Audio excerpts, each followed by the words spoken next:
Hey everybody, it's Charlie from Daily Motor. Today we've got the infotainment breakdown on the 2023 Audi A6 and its 12.3-inch gauge cluster and 10.1-inch center infotainment screen. In this video we're going to show you how everything works, show you how to handle some of the basic functionality and maybe some of the more complex sort of settings you might need to get to, and then also show you how to pair a phone and use Apple CarPlay and Android Auto, and maybe test out the voice controls as well, and maybe give a little bit of commentary on the touchscreen for the climate controls. I guess I don't really know what size that one is. Nobody lists that one off, but it's pretty basic functionality. Before we get started, let's hop out and take a look at it. This is technically an S6, so I've kind of been interchanging A6 and S6 because they're essentially the same car. This one just happens to be quite a bit more exciting to drive with its 2.9-liter turbocharged V6 motor. I have quite been enjoying my time with the car. If you want to see more of our coverage, check the link below. Got a sound system review on the 16-speaker Bang & Olufsen sound system. Members only test, no fuel economy test on this one. I feel like most people purchasing the S6 aren't super concerned about MPG, but if you want to see the full review and all that other stuff, check the link below. Starting off right in front of us here, we've got this 12.3-inch virtual cockpit display. Everything is handled from the left side of the steering wheel here. And I should point out, I want to take all these opportunities I can to point out how nice the ergonomics are here in the A6, in the S6, just where the volume controls are and the cruise control and the way all the buttons click and where they're located. Audi has some of the best interior buttons and functionality. This big digital screen is pretty customizable as well. When you're first looking at it, you can see, at least in this setup that we have it in, you've got a tachometer on the left, speed on the right in analog, and then also digital in the middle. Up on the top, we have some information for fuel remaining and what media we're listening to. They're actually kind of little cards, if you will, for which screen you're on. So if you're over here on this left screen, we're on kind of a driver information, car information screen. In the middle of the left tachometer, you have your gear selection, and below that, your drive mode. In the middle, we have information that we can scroll through. We'll get to that here in a moment. And then on the bottom, you've got your odometer, a clock, a tripometer, and the outside temperature. And way on the left, you've got engine temp, coolant, and way over on the right, fuel. You can toggle between the four screens up at the top there, the four different, I guess I'm just going to call them screens, using these back and forth buttons. And then you can scroll through to get to the different information on those screens. So let's start back up at the top here. In this informational screen, you get date and time. You can scroll down, get fuel consumption, scroll down short-term memory. That's going to be every time you start up the car, or at least start driving the car in the day. Long-term memory, that's resettable by holding the OK button. Energy consumers, what parts of the car are consuming a good amount of fuel. Driver assistance, and traffic signs. And if we click right, we're given our media screen. Right now you can see I've got my Android Auto playing media, but if I were to switch over here to maybe say the radio, now we've got Sirius XM playing, and up there it's showing me which Sirius XM station I'm listening to. Going over to the right is a call list for your phone that's connected to the car. You can see all the different YouTubers I've been calling. And scroll over to the right and you have, this is a really cool Audi feature, you have navigation map. You can scroll in or out of it using the roller. I like how easy it does, and it kind of holds whatever zoom level you're in, and then if you press view, look at that. You get almost this entire 12.3-inch display in map, and in the satellite view, no less, which you can customize, but that's pretty cool. And then on the bottom left, it's giving us altitude. The bottom right is telling us how far zoomed in we are. I think that's pretty nifty. I should point out that you can press the view button on other screens too, and then you get more information there in the middle, and your analog gauges are a little bit smaller on either side. Then if I press this toggleable menu button here, you can get some more settings for your vehicle. You can reset certain aspects of the screens. Let's see if you're in here. Yeah, you essentially get more options. You can change your source from there. If you're in here, you can change different parts of your phone. If you're over here, you can set different navigation settings and information. Making our way over to the center screen. This on my screen is 10.1 inches, as I mentioned.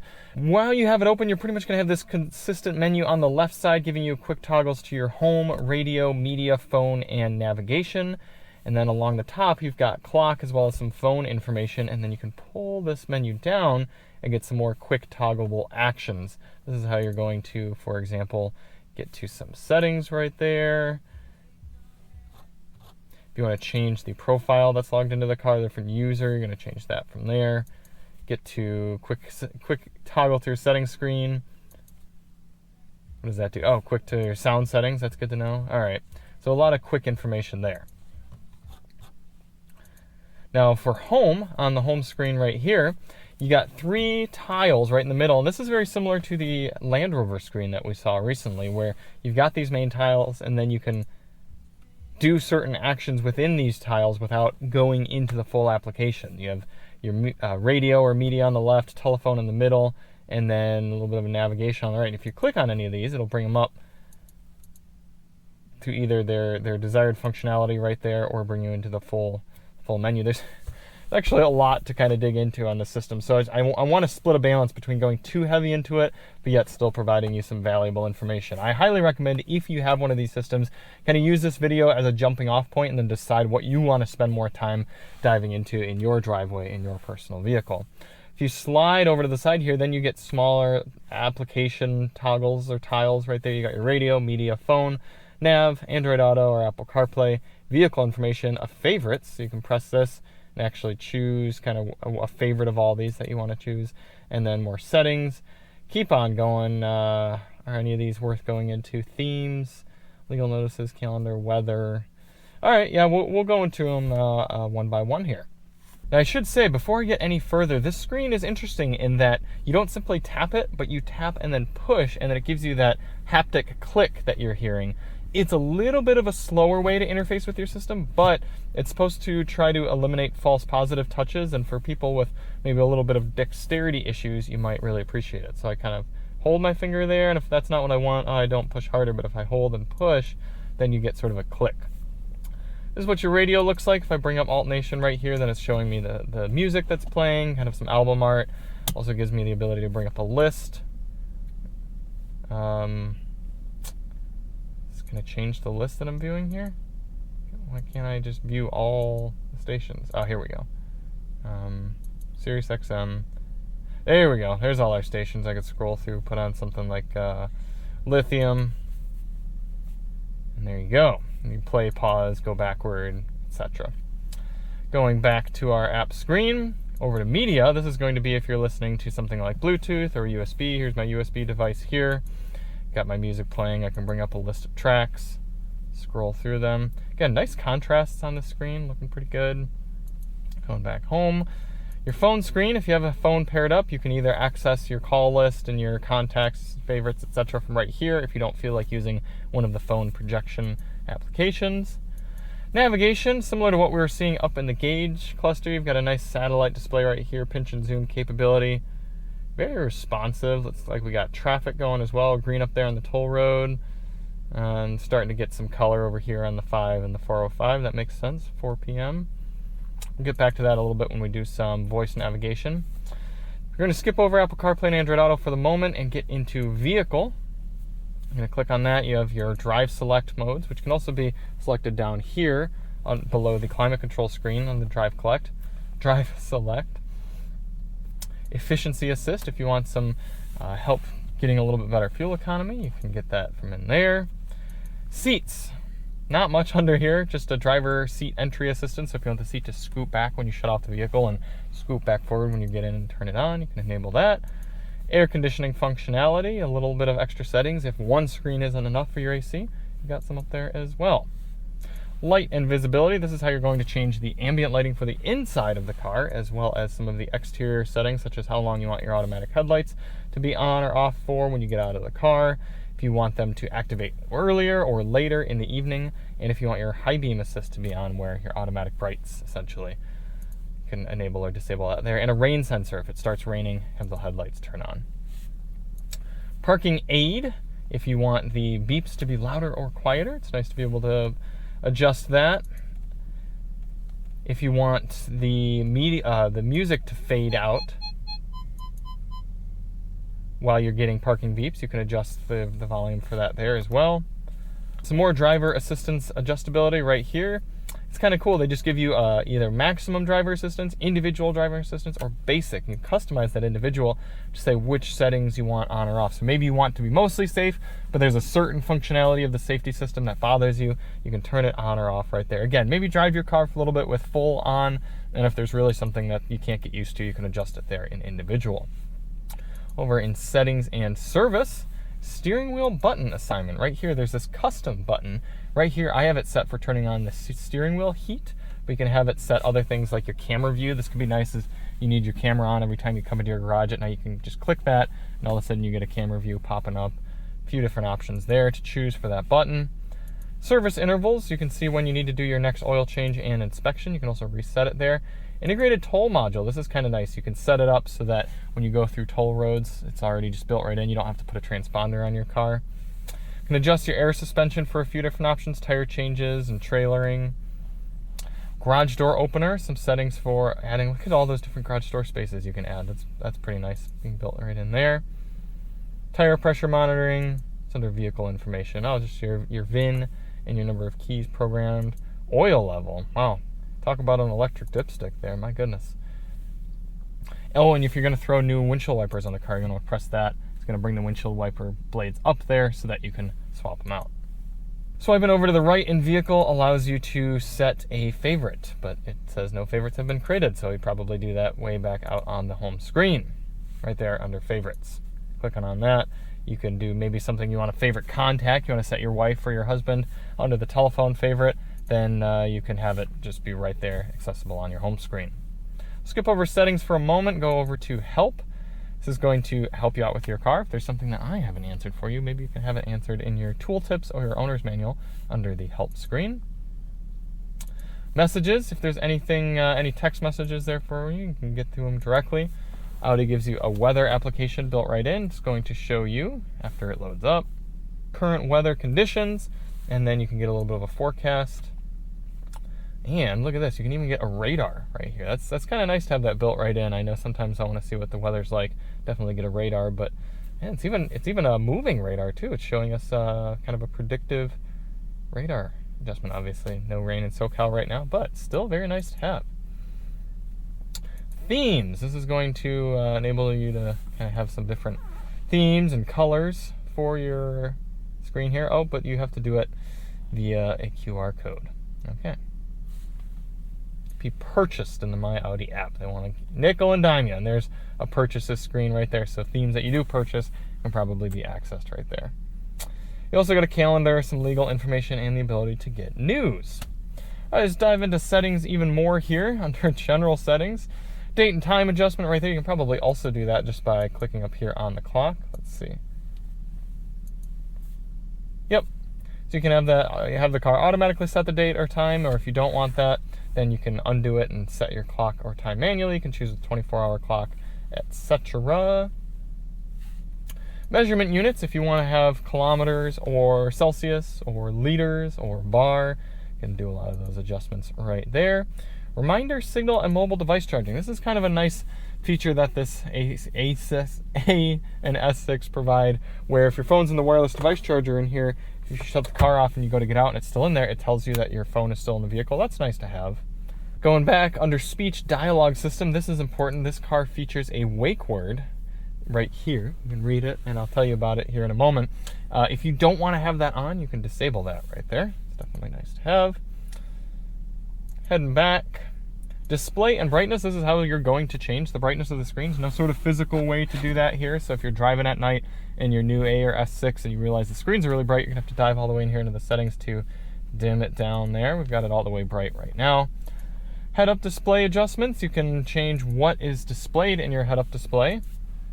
Come on right here. Traffic signs, efficiency assist, etc. And you can change the height and brightness and rotation of that head-up display. Virtual cockpit, you can actually choose between 3 different themes for this virtual cockpit. I should have showed that earlier, but we're seeing it now. Right now we have this kind of traditional sport look, they call it. You can also choose S Performance. And then you can see how that looks there. And then also dynamic. That's how that looks. That's kind of what a lot of people are going to go with, I think. But I like sort of the traditional. Yeah, looking good. And then you can configure some options right there, what you want to be displayed inside each of the screens. A lot of customization there. I like that. MMI individually, you can adjust the brightness and the touchscreen feedback. If you want to turn on or off that haptic feedback and the sound, you can make it so you can simply nicely and lightly tap the system around. Most people are going to be used to having this haptic feedback on, but if you're somebody who doesn't like that, you can adjust it, and you can even change if it's just kind of a nice low soft click or a harder click. Themes right here. Again, we don't have any themes on the car, and this is important for this system, screen cleaning. Turn that on, and then you take your microfiber cloth and clean off your screens without worrying about touching anything. Hold the on or off button. There we go. Heading back. Operation in rear. So there's a small screen back there for air conditioning, climate controls. You can have that turned on or off with the window switches, the child lock. Coming back, you've got language and keyboard adjustments. What are all the languages we have for this car? Just English, Spanish, and French. Not as much as the Range Rover. Under sound settings, we've got our treble, bass, subwoofer, balance fader, focus, and surround adjustments. Seeing all that in the sound system review. System maintenance, if you want to do some software updates or reset the system to its factory settings before you sell the vehicle, that's where you're going to find those. Users, so if you want somebody to be able to have their own key, maybe a different driver in the house, and then have their media and climate preferences and screen preferences saved to them, you're going to set up your users there. Connected devices, this is where you're going to see what Bluetooth devices and Wi-Fi hotspot devices you have set up. Connection settings, again, you can connect this car to a Wi-Fi network, maybe at your house, in order to download software updates. Oh man, so many other settings. You've got HD radio on or off. I don't know why you'd ever want to have that off. Just turn that on. These are the type of settings that I just recommend if you use this car regularly. If you use these functionalities regularly, I'd go in and take a look at these settings. You've got a bunch of different navigation settings and telephone settings. But that's about all you're going to really need to know for this system. All right, let's take a quick test on the voice commands here in the Audi. So like I said, we do have this wake word. We can say something like, "Hey Audi, navigate to the nearest Starbucks." What would you like to do? Navigate to the nearest Starbucks. Searching for destinations. One moment, please. Please choose a line number or provide additional search terms. 1. Would you like to start route guidance now? Yes. Starting route guidance. Cancel navigation. Canceling route guidance. It's funny, I was reviewing a car recently with an Android Automotive-based system, and I simply said the wake word, said navigate to the nearest blank, and it just went. It just happened. There was none of that, oh, which line number would you want? Do you want to start this navigation? It just happened. So this system is showing its age a little bit when it comes to functionality. Let's see what else you can do. What's the weather like tomorrow? Tomorrow the temperature will be between 55 and 73 degrees Fahrenheit in Lake Forest. Okay. Hey Audi, turn on the passenger seat heat.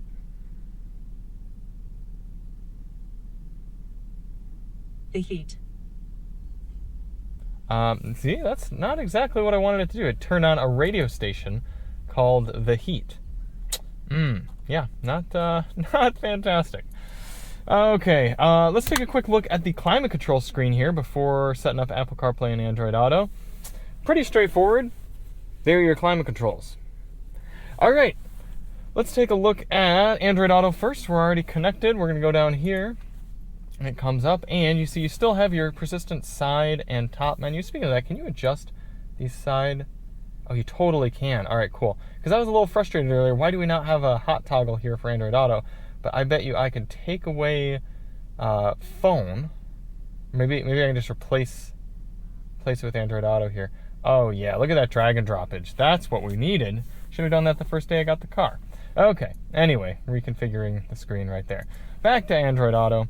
You can see it coming up here nicely. We've got our sort of 2/3, 1/3 split screen setup with Google Maps. If we click that, then we're getting full on Google Maps there in the middle. You can move around. Seeing a good amount of responsiveness, good refresh rate as well. Must be a pretty good processor here in this car. Let's take a look at your YouTube music. That's how it's going to look. Let's go back. You don't have that haptic feedback when you're using YouTube music or Apple CarPlay and Android Auto. What are we getting in the super mix? The Jesus Metal Explosion by HB. Got some symphonic Christian metal going on there. That's what we got, kids. Heading back home, this is what your app screen's going to look like. Scrolling through. And then, obviously, very easy to get to the other functionality of your car. So let's pair up an iPhone now. Got our handy-dandy iPhone SE. We're going to go over to our settings screen on the iPhone, and on the car, we're going to, what's going to be the best way to do this? Maybe go over here to Phone, and then the settings icon. No, that's not going to be the best way to do it. We're going to actually have to go back to the settings screen, and then, where was that? Connected devices. There we go, connected devices. Can we not add a new? There we go, new. Currently unavailable. Okay, so you cannot add another phone while another one's connected. That's strange. Most cars you've been able to, I don't think I've ever had that happen before. So we're going to turn off the Bluetooth and Wi-Fi on our Android phone to try to disable CarPlay. There we go. Now it gives us the option to do a new connection. Now it's searching. I'll open Bluetooth on my phone, and I see Charlie's iPhone pop up. I'm going to choose that. Get a pairing request on the phone. I'm going to accept anything that pops up on the phone and the car. Get use CarPlay, yes, and continue. And there we have it, CarPlay coming up. Again, nice resolution. Still get those persistent menus on the side and top. Take a look at our app screen there. A little bit zoomed out. Could probably fit a few more apps on there, or the icons could be a little bit larger, but it still looks good. Take a look at how your Google Maps can look. Oh, looking really nice. But unfortunately, no pinch to zoom when you're using Google Maps with an iPhone. And then open up our YouTube music. That's how it's going to look, showing you your different tracks. Let's hit the super mix. What are we getting out of the iPhone? Some default, supporting the Canadians. Take that back home. So there it is, MMI here in the Audi A6 and S6. A nice system. I think it looks good. I think it works well. I like all the physical controls that it's got. Overall, I am happy.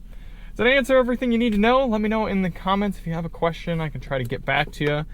If you want to see more on the car, check the link below. We've got that sound system test, the full review, all that'll be there.